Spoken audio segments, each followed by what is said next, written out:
Hi everyone, आज मैं आप लोगों को शुगर केन में जो स्पेशल प्रैक्टिस अपनाई जाती है उसके बारे में बताऊंगा।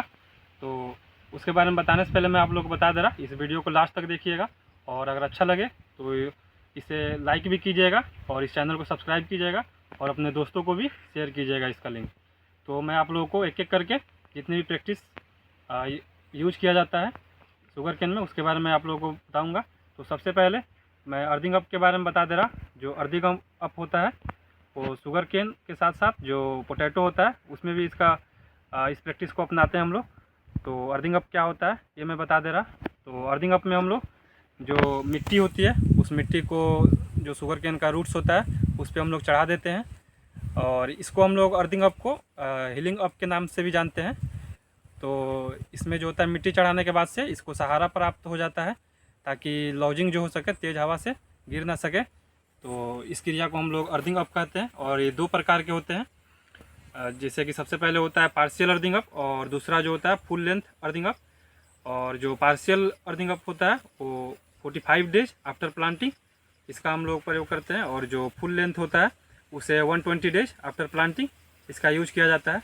तो मैंने आप लोगों को बता दिया अर्थिंग अप क्या होता है।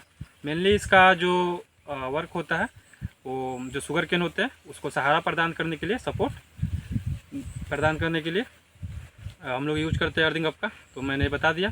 और दूसरा जो प्रैक्टिस होता है वो होता है प्रॉपिंग। तो प्रॉपिंग क्या होता है तो अब मैं आप लोगों को दिखा रहा, जैसे कि आप लोग मेरे पीछे देख रहे होंगे शुगर केन है। तो इसमें मैं आप लोग को दिखा दे रहा, थोड़ा पास आइए। जैसे ये शुगर केन है, इसे आपस में देखिए यहाँ पे बांध दिया गया है।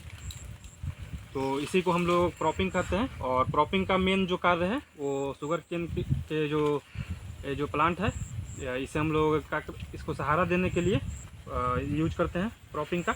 और एक होता है रैपिंग। तो प्रॉपिंग और रैपिंग में कंफ्यूजन होता है। तो मैं बता दे रहा कि रैपिंग क्या होता है।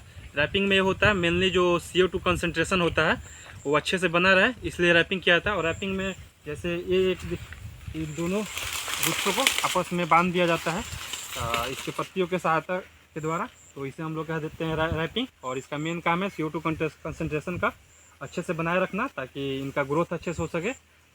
तो ये हो गया रैपिंग। और एक होता है ट्रेसिंग। ट्रेसिंग जो होता है मेनली इसके जो फील्ड है इस फील्ड में जो भी रेसिड्यू होते हैं उनको हटाना ट्रेसिंग कहलाता है। और एक होता है डी ट्रेसिंग।